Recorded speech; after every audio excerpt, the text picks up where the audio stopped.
Today we're going to talk about principle-based training, and principle-based training is a great foundation for starting a training program. It's a great checklist to look at when you're laying out what you're going to do for the next season and make sure that you're going to see results from your training.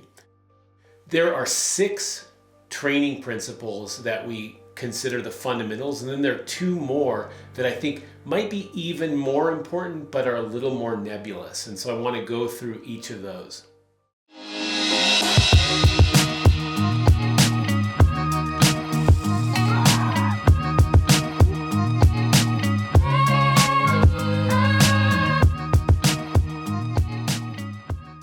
Each of us has specific methods and exercises in mind.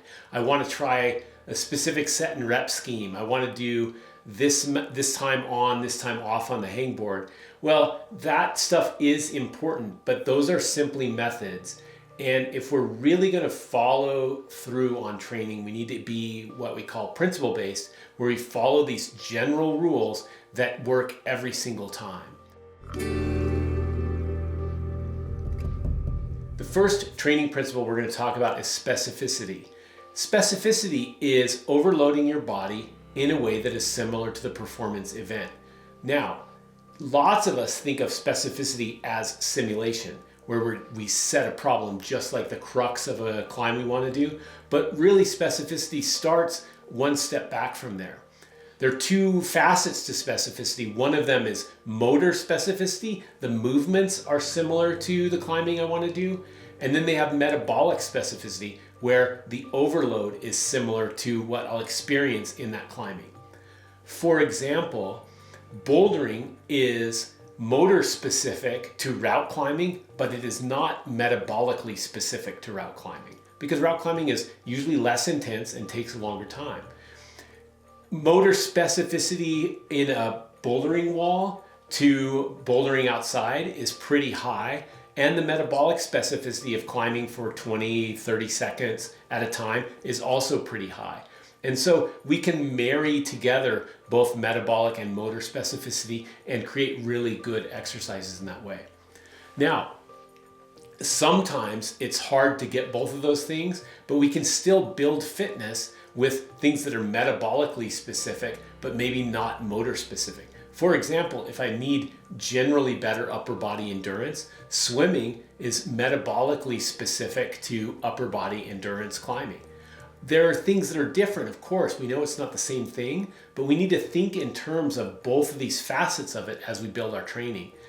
As we progress from a really general group of training like finger work, weight training, into specific climbing on our project, we can see a transition in our specificity across the season. And so specificity becomes a very, very important part of what we do.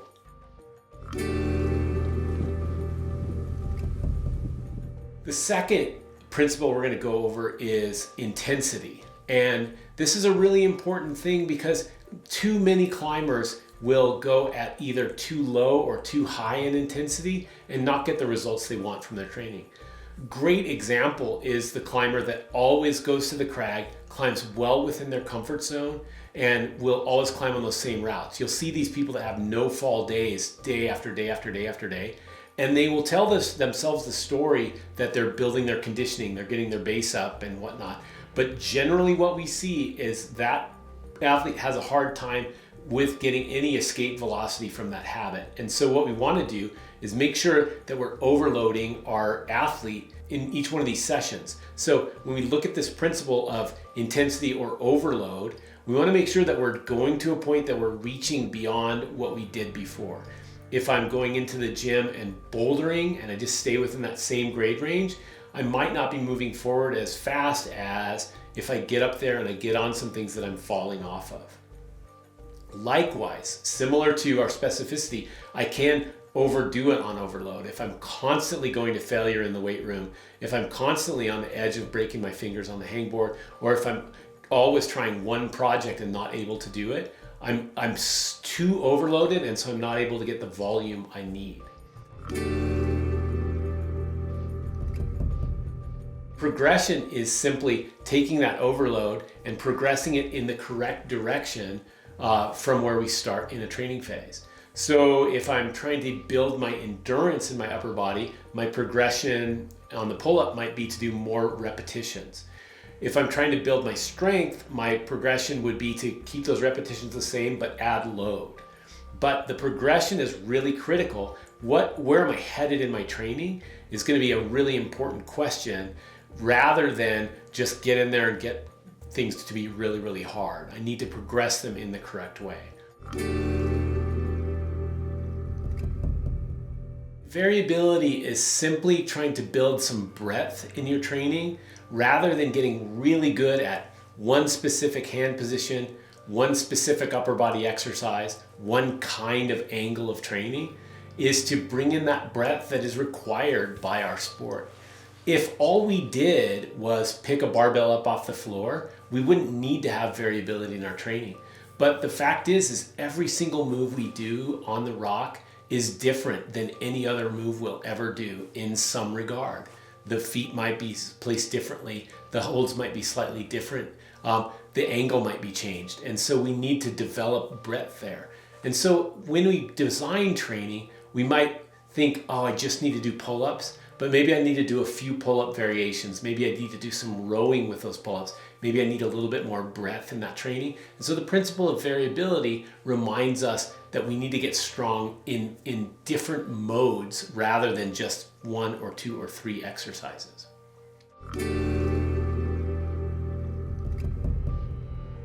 Individuality is really tough, but each one of us has certain gifts and certain limits that affect the way that we program our training. And this is one of the things that's really tough about template-based training, is if I create a 4-week strength program for every climber out there, it's not taking any individuality into account, and therefore almost everybody is underserved by that.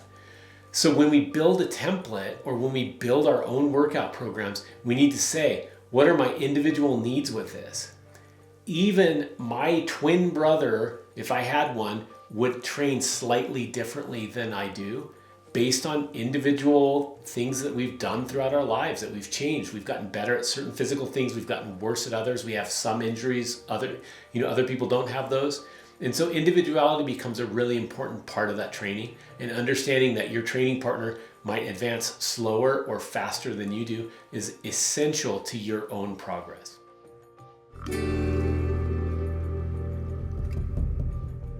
I like the term mastery, but it also refers to what we would call training age. The fact is, the longer you've been at this, the better you are, and the harder it is for you to advance. One of the great examples I've given over the years is to take an advanced climber, a climber that's been climbing for 10 years, have them stop climbing for 1 year. At the same time, you take a triathlete that's been training for 10 years, have them stop for 1 year. Each of those athletes will go get the very best coach in the other sport and train for that 1 year as hard as they possibly can. And then we're going to bring them back together and they're going to compete. And we already all know the answer to that. The triathlete, even having taken a year off, is going to destroy the rock climber in a triathlon. Likewise, the rock climber is going to be a much, much better rock climber than the triathlete is, even after having a full year off. And that is the essence of training age, or mastery. When we start designing a training program, we need to think, how much mastery do I have in this particular regard? How much progress can I expect to make? If I've been doing hangboard training for the last 10 years, my expectation of results in a 4 to 6 week program should be very, very low. If I haven't been doing that at all, I can expect that I'll advance really, really quickly. In the Climb Strong programs, you'll see we have level 1, level 2, and level 3 athletes indicated in most of the programs. Level 1 athletes are simply athletes that aren't experienced with training or with that particular level of training. Level 2 athletes are sort of your average athlete that can see some really good results from that. And level 3 athletes are the ones that are so advanced in any particular facet of training that we expect almost no results and a lot of hard work to get those results. And so that's mastery. Okay, so those are our 6 principles. There are 2 more important factors to training that I want to cover that are a bit more nebulous, but are going to be essential in your day-to-day behavior. Number one is effort. The simple fact of the matter is effort out there at the crag or in the gym is going to make the difference between a really good climber and an amazing climber. The best climbers you see are out there trying just that little bit harder than the rest of us are. I think that one of the best ways to address effort is to make note of the things that you're proud of in your training or in your performance at the crag. When you come home and you're writing in your training log that night, you want to put a little star or a special mark by a really good effort. Maybe you climbed far above a bolt that you were afraid to pass. Maybe you tried super hard at a crux and stuck a move. You'll know these things, but the things where you give a good effort and you're like, whoa, I went beyond my normal, those things should be celebrated and they should be tracked. One of my favorite things to do with my athletes is to have them track those. Maybe they get 6 or 7 great efforts the first month. Then I want to go, okay, I want all of our normal training things to advance, but I also want to see if we can get up to 8 or 9 or 10 really good efforts where you feel proud of what you did out there. And so effort is in some ways a principle, but some ways it's just something that needs to be in the back of your head as you're training.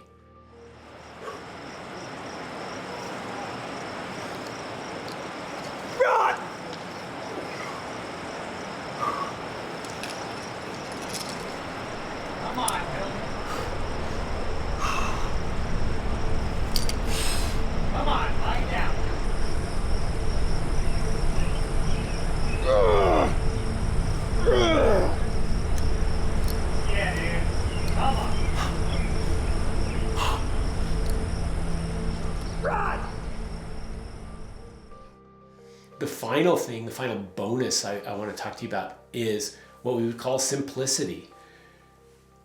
Given 2 training interventions, the simpler training intervention is going to win. The more complex you make your training and the more needs and specific things you have, I need to have my heart rate monitor and my interval timer, and it has to be on the moon board, the harder it is to continually achieve progress. And so if I can come into my training and say, I'm going to keep this really, really simple. I need to overload my fingers. I need to be able to do it on some kind of edge, and I need to be able to do it really regularly.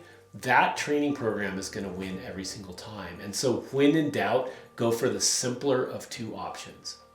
When you look at a training program you want to purchase online or that somebody puts out on an app or that you read in a book, look at it in the lens of all of these training principles. Is this really going to lead me to a good training result? I think it's a really good way for you to check and see if your training program is probably going to work. And if your training program is failing, the first place to look is to go back to the principles and see if you're on track.